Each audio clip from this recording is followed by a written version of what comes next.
What? Were people actually watching a Nindies Direct hoping to get a character for Smash? And not only that, they were hoping to get Shante? What the f*** are you thinking? Sorry, I saw that on Twitter and I was like, what? Are you crazy? First off, Shantae's not iconic enough to... Well, to me personally, I don't think she's iconic enough to earn that spot on the Smash Ultimate roster. Not only that, but if she were to get in, if she were even lucky enough to get in or be considered, it would be as a trophy, not a Smash character. That's just me personally. It's not even a matter of her games being good or anything like that. That's just what it is. Anyway, we're not here to talk about Shante. We're here to talk about the Nindies Direct. We're here to talk about the indies that they talked about and announced during this this previous video. And we have a lot. We have a lot to go over. It's a whole 15-minute Direct. So I'm gonna go kind of as quickly as possible because unlike a regular Direct, these aren't games that I can really get all like deep on and fleshed out on unless it's like a few specific ones. So I'm not gonna waste you guys' time. I'm gonna go as fast as I can with my opinions about all of the Nindies that we saw here. Not only a few, because I feel kind of bad talking about the ones that I was interested in and not the ones that I wasn't interested in. I kind of at least want to explain as to why. But like regardless, it doesn't mean that at all that they're bad games or anything. I just didn't have any interest, but I have a personal reason as to why. So why don't we go ahead and hop in. The first game they showed off was Hyper Light Drifter, and it's not a game that I had heard of prior, but I also am not opposed to picking it up, actually. I really do like the graphical style of it, and I kind of like the idea of getting like an overpowered setup and a weapon just for getting it on the Switch. And they have that whole bonus thing where you have a whole tower level just because it's on Switch. So Switch version gets a lot of bonuses. That's the only game that I've actually seen do this on the Switch so far. I think there was another one maybe, but I may have missed it. But none of it stood out like Hyper Light Drifter. So Hyper Light Drifter was a good one to start off with, and I actually really like it. The next one is Towerfall. It looks like Celeste as if it was a brawler, but it turns out it was created by Matt something games, I don't know. It was by the creators of Celeste. They created Towerfall first, and now they're porting it over to the Switch, but with bonuses such as Madeline and Battlein as characters on the roster for Towerfall, which is really cool. So it's literally Celeste the Brawler. It's really awesome. So I don't know if I'm going to pick it up, but I wouldn't be opposed to it if it was a decent price. So we'll have to come back to that. Then another one called Treasure Stack, and it is Tetris as a platformer, and I don't think I can handle that, but it does look kind of neat. Like, you know what? I think I could handle that, the idea of that, better than I can handle the idea of actual Tetris, like that or Puyo Puyo. Like, I tried playing Tetris. I'm not good at it. I won't even front. I'm not good at Tetris. I'm not good at Puyo Puyo. I'm better at Puyo Puyo than I am Tetris, but it's more or less the same thing. But Treasure Stack it does look pretty fun, and knowing my friends, it could get pretty intense. So we'll have to see about Treasure Stack. I'm not entirely sure about that one, but I'm not opposed to it. I like the idea a lot. Zarvot is something about cubes.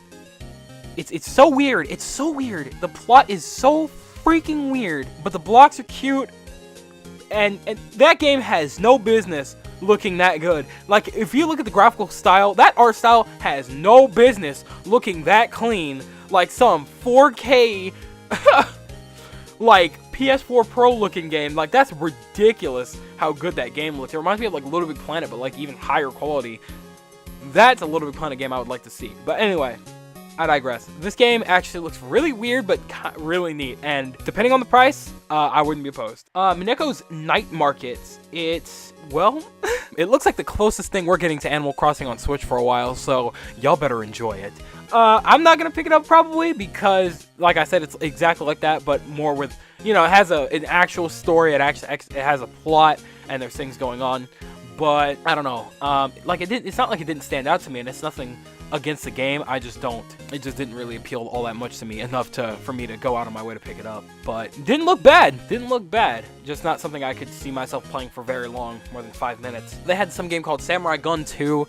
I wasn't really all that interested besides the manga thing that they had going on. I'd want to read that. But as far as the game, it looks like a very frustrating platformer, and I'm kind of tired of those. Like, there was a few of those enough during this, and I It's platformer. It's like whatever. Yeah, I don't know. It just didn't look all that appealing to me, so I'm not really interested in Samurai Gun 2 other than the comic, which if I could find that, I'll read it. Bullet Age is another one I wasn't interested in. The art style kind of bothered me a little bit. Like it didn't look bad, but it was like the animations of the running, and it was just, I don't know, it looked kind of basic, so to speak. Like it reminded me of like a lower quality, like not Drawn to Life. What's the name of the one with Maxwell? And you could type stuff in and it appears. The name, I like how I can remember the main character's name, but I can't remember what the game is. I'll have to come back to that, but whatever. The point is, it just didn't look that great to me. But hey, not opposed if you want to get it. Go ahead. Okay, the World Next Door, I had immediate interest in. I really liked the character, like, art styles. They were very, very weird. But I don't know, I kind of like it. And based on the gameplay that I saw, you can make decisions to make friends with people, or you can make decisions that will affect your gameplay. And I like that. I like the idea of doing something like that. And since it's an indie, I feel like it's gonna be short enough to the point where your decisions will matter. Your choices that you make talking to people and stuff like that will affect how the game rolls, what happens, and everything like that. And then not only that, to top it off, there's combat and other characters that you can use besides the main one, June, or whatever her name is. There's more than one main character, and it's actually very, very smart. I like the idea of that. So I may actually go ahead and snag the World Next Door when it comes out. That's a perfect little, like, I like the World Next Door. Level Head, it reminded me of Super Mario Maker, but with wilder music and a cute little robot instead of Nintendo characters. So I'll take it. I mean, I don't know if I'll pick it up yet. Probably not, because Super Mario Maker, is that not? I feel like we got that confirmed already, but even if we didn't, it's basically guaranteed. But even then, knowing me, I got bored of Super Mario Maker pretty fast. So not something I see myself picking up, but it's a cute, neat little game. Oh, and the trailer was funny as hell. King of the Hat, that looked kind of neat. That's a very fun party game that you can take literally anywhere. Like, that is such a good party game, and just a quick, like, you want to get intense, you know, like, I would absolutely consider that, actually, depending on the price. I don't know, I'll have to see. It depends on how much content there is, but yeah, like, based on the main premise alone, I kind of like the idea of King of the Hat. Like, you have to explode their hats, like, you have to get above them, but I have a fear that you're gonna be like camping out a lot, and I don't know. I'm sure there's a way to like fix that. Like, if you're still too long, maybe you'll get some kind of penalty. I don't know, but we'll see how that goes. They announced some untitled goose game, and I gotta admit, it looks pretty damn funny. I really like the idea of playing as a goose and taking people's lunches and whatnot, and like, that's just straight evil, and you know the geese is gonna do exactly that. So, or goose in our case. So, something I don't know, I don't really see myself picking up, because I'm not really one to pick up simulators and stuff like that, like farms, like stuff like that. That's not really my thing, but I did think it was really funny, and I think that deserves some kind of recognition.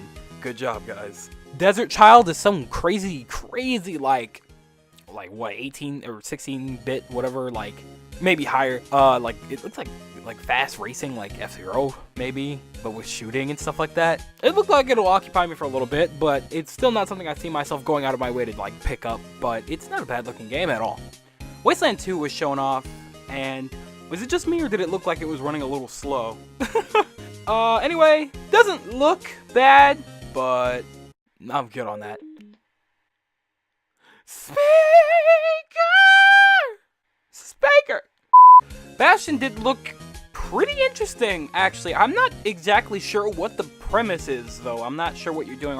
Is it a puzzle? Are you avoiding blocks majority of the time? Are you going up a tower and avoiding blocks? Or, because I saw you fight some enemies. You obviously have a weapon to protect yourself, but I don't really know. But Bastion didn't look too bad. A little more story, and I might be inclined to pick that up.